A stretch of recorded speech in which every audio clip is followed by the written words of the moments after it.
Hello दोस्तों, Rana classes में आपका स्वागत है। तो आज मैं आपको PSSC CGL 3 की है जो कि कौन कौन सी गलतियां हैं जो कि नहीं करें जिससे कि आपको परेशानी हो, और अन्य भी खबरें बताऊंगा। तो इस वीडियो को शुरू से अंत तक देखें। पसंद आने पर लाइक्स, नए लोग सब्सक्राइब करना ना भूलें।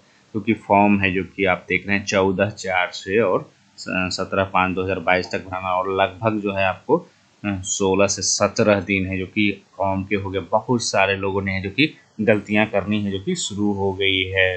और बहुत सारे लोग कह रहे थे कि ये ग्रेजुएशन लेवल का पोस्ट है तो यहाँ गलतियाँ नहीं लग रही। यहाँ भी जो कि गलतियाँ हो रही है। अब गलतियों के बाद फ़ोन आता कि अब इसमें क्या किया जाए, क्योंकि बहुत सारे मैसेजेज और कॉल ये आ रहे हैं कि बहुत सारे अब गलत हो गया, तो अब क्या कर सकते हैं। तो सबसे बड़ा जो और क्या क्या लोग गलती कर रहे हैं, न्यूनतम शैक्षणिक योग्यता। क्योंकि न्यूनतम शैक्षणिक योग्यता जो फॉर्म भरने का है उसमें दिया हुआ है क्या कि सर्टिफिकेट नंबर भरना है या मार्कशीट नंबर भरना है। तो आपको अगर मार्कशीट पर है, फिर मार्कशीट पर भी अगर 2 नंबर है, फिर लोग उसमें जो कि कंफ्यूज हो जाते हैं। अगर उसमें कोई समझ में नहीं आए तो आप नंबर जो भी हो वो डाल दें, कोई परेशान होने की। अगर पूछा जाएगा कि ये सर्टिफिकेट नंबर है कि नहीं है, तो ये जो है आप कि उसमें ये नहीं लिखा हुआ है कि आपके मार्कशीट में कि ये सर्टिफिकेट नंबर है या मार्कशीट का सर्टिफिकेट नंबर है ये। तो आपको है जो कि अगर कुछ ना सुन तो कोई नंबर है जो कि ज़रूर डालें, नंबर ही डालें, जिससे कि आपको कह सकें मैंने इसे देख कर है कि भरा काउंसलिंग के समय। दूसरी चीज़ है, ये जो है आपको अंतिम तिथि तक अभ्यर्थियों को मान्यता प्राप्त विश्वविद्यालय से स्नातक है, ये अंतिम तिथि में अगर आपकी मार्कशीट भी आ जाती है तो आप ये फॉर्म भर सकते हैं।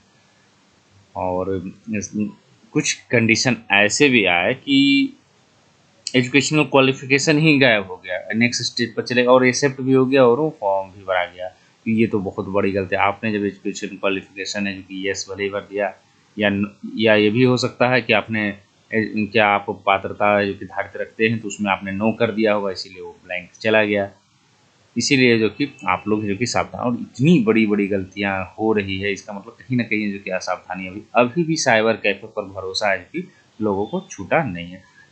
जब आपको फॉर्म भरना, साइबर कैफे वाला को तो काम है कि उनको एक टाइमिंग के अनुसार करना हो, वो हर चीज़ पर आपके लिए कितना सजेस्ट लेंगे कि कौन से स्पेलिंग में क्या भरना नहीं भरना।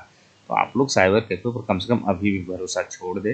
अगर भरा रहा है तो आप खुद ही सामने बैठे, अगर 2 दिन लेट होता, 3 दिन, लेकिन सही फॉर्म भरें। होगा क्या कि आपके सिलेक्शन होंगे, या गलत भरा देंगे तो आप टेंशन में रहेंगे, और उसका कोई इलाज भी नहीं है कि आप टेंशन में, आपको खत्म तो होगी नहीं। भले ही बाद में सुधार हो जाए कि वो अलग बात है, टेंशन आपको कोई खत्म नहीं करेगा। इसीलिए बहुत सारे लोग टेंशन में भी विचार करते। तो गलत फॉर्म है के लिए अच्छा है कि अच्छी जानकारी ले ले या खुद थोड़ा समय निकाले। SC ST जनजातियों के लिए अस्थायी निवास प्रमाण पत्र मान्य होगा। तो ये जो आप BC NCL और EBC NCL जाति सर्टिफिकेट और EWS सर्टिफिकेट है, वहाँ पर है जो कि सिर्फ SC और ST कैंडिडेट के लिए, जो कि जाति से लोग क्या गलती कर दे रहे हैं, चाहे EWS के हों, चाहे BC NCL या MBC NCL, ये लोग भी जाति प्रमाण पत्र डाल देते हैं। वो फ़ोन आया कि मेरा जो है BC NCL था और उसमें जाति नंबर, अब क्या होगा सर। तो ये तो भयानक लगा। और बार बार मैं कह रहा हूँ, वो जो जाति प्रमाण पत्र है वो सिर्फ और सिर्फ SC ST अभ्यर्थियों के लिए, ऐसा नहीं कि आपको BC BC या EWS अभ्यर्थियों के लिए। तो ये दूसरा क्वेश्चन जो बार बार सबसे ज़्यादा आता है और सबसे ज़्यादा आया है कि क्या सर मेरा 2020 का है, कोई कह रहा है कि 2022 का भी वो चलेगा कि नहीं चलेगा, अभी बनवाया हूँ सर ये नहीं चलेगा क्या। तो ये सब है जो कि आप छोड़ दें। क्या 2018 का चलेगा, 2019 का चलेगा, मतलब अभी भी खत्म नहीं हुआ है क्वेश्चन, कन्फ्यूजन हो। जबकि आपके विज्ञापन में ही लिखा हुआ है कि पिछड़ा वर्ग, अत्यंत पिछड़ा वर्ग श्रेणी के अभ्यर्थियों द्वारा आवेदन में अंकित क्रीमी लेयर रहित प्रमाण पत्र को काउंसलिंग के समय मूल में प्रस्तुत करना आवश्यक होगा। 1 वर्ष से अधिक पुराने क्रीमी लेयर रहित स्थिति विहित प्रपत्र में है जो कि आपको B में भरना होगा। तो मेरा यही कहना है कि जब ये 18 भी आपको लिखा हुआ और इसमें ये भी लिखा हुआ काउंसलिंग के समय जो कि भरना, फिर भी लोग जो कि बार बार एक ही क्वेश्चन, मतलब कन्फ्यूज अभी भी हैं। आपको क्या करना है कि जब 18 का हो, 17 का हो, 19 को हो, 20 को हो, आपको भरना 22 का हो, अभी का हो, आज ही बनाओ, वो सारा चलेगा। किस में सिर्फ चलेगा, BC और MBC जो अभ्यर्थी, सिर्फ उनके लिए छूट है। ऐसा नहीं कि AWS के लिए छूट है। फिर है क्वेश्चन बहुत सारे आ रहे हैं कि आरक्षण का दावा करने वाली विवाहित महिलाओं के जाति क्रिमिनल रहित प्रमाण पत्र उनके पिता के नाम से एवं पता से निर्गत होना चाहिए, ना कि उनके पति के नाम से एवं पता से। फिर एक इसमें भी क्वेश्चन आ रहा है कि जब पति के नाम से आवास बने, फिर ये है कि आवास प्रमाण पत्र अगर पति के नाम से हो तो कई जगह मना किया है, जब आवास वहाँ का है तो मैं पता इसमें कैसे डालूंगा, तो ये विज्ञापन में आपका लिखा हुआ। तो परेशानियाँ हैं जो कहीं ना कहीं जो कि हो रही है, और उम्मीद करते हैं कि इन परेशानियों को छात्रों की समस्याओं को देखते हुए सभी लोगों को मदद कर ही रहे होंगे, और करना भी चाहिए, क्योंकि ये फॉर्म बहुत सालों के बाद आ रही है और ये ऐसे मौके बहुत कम आते हैं। 8 सालों के बाद आई है। इसके बाद आप देख सकते हैं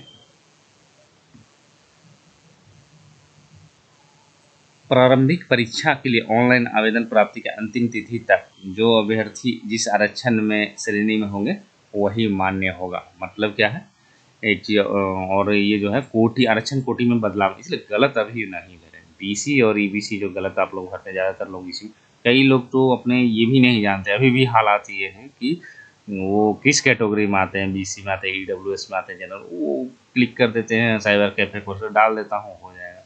ये बाद में आपको परेशानी, आपको बदला नहीं जाएगा और आप बाहर भी हो सकते हैं। तो ये सब गलतियाँ जो कि ना करें। अगर आपके पास दिव्यांगता प्रमाण पत्र है तभी देखिए फॉर्म भरे, नहीं तो फिर नहीं भरे, क्योंकि अब आपको बचने के लिए कोई उपाय नहीं है कि बाद में बनेगा।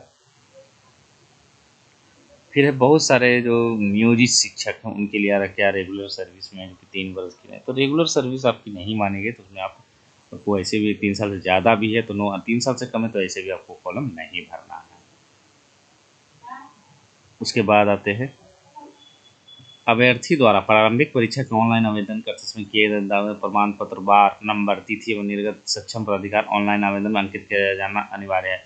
मुख्य परीक्षा के आवेदन में भी यही विवरण अंकित रहेंगे। काउंसिलिंग या डॉक्यूमेंट वेरिफिकेशन के अंकित प्रमाण, मतलब बहुत सारे लोग शायद क्या एडिटिंग वाला आएगा, तो इसके चक्कर में बिल्कुल ना रहे। ये चक्कर है जो कि यही खराब है, गलतियाँ आपने की है तो आपको परेशान तो आप ही होंगे। फिर कुछ लोग डेट ऑफ बर्थ भी गलत भर रहा है, ये भी हास्यास्पद है कि इतने बड़े फॉर्म भर रहे हैं और एक गलती है, वो बहुत बड़ी गलती है। पर फिर भी उपाय हो जाना वो अलग बात है, लेकिन गलतियाँ ऐसी ना करके आप डेट ऑफ बर्थ ही, कई लोगों का है कि सॉफ्टवेयर ले लिया तो ये मैंने ध्यान नहीं दिया, तो यही सब क्वेश्चन आता है और परेशानी किसको होगी, सिर्फ आपको होगी। ये परेशानी के चक्कर में ना पड़े और सही से इनकी भरे। शुल्क भी आपको जो कि सुविधा दिया गया है, अगर डेबिट कार्ड है उससे भी जो कि आप भर सकते हैं। और जहाँ तक तैयारी का सवाल है तो आप लोग है कि अभी फॉर्म भरने के चक्कर में हो, लेकिन जो लोग तैयारी पहले से करें उनके संभावना ऐसे भी ज़्यादा है।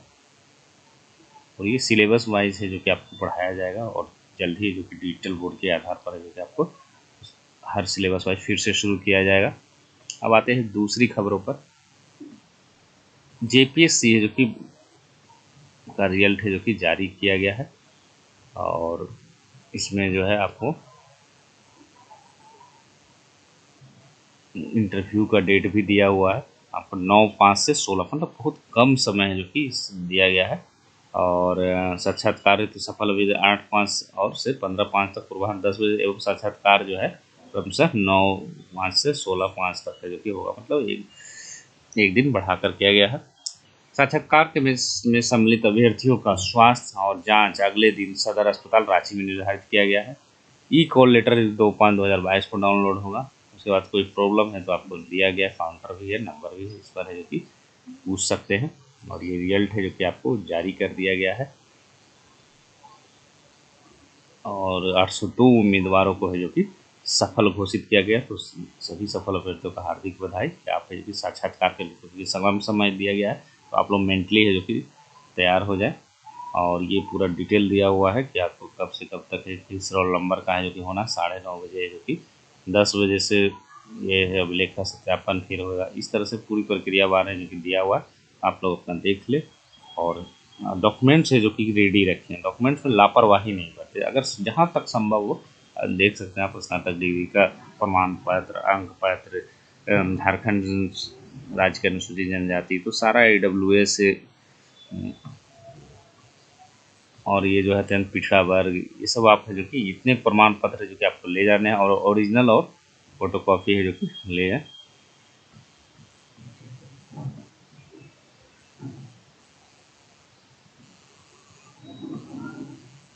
और यहाँ पर आप देख रहे हैं पूरा जो दिया हुआ है 252 पद है जो कि इसमें है। तो कितने पद हैं, तो 252 पद है।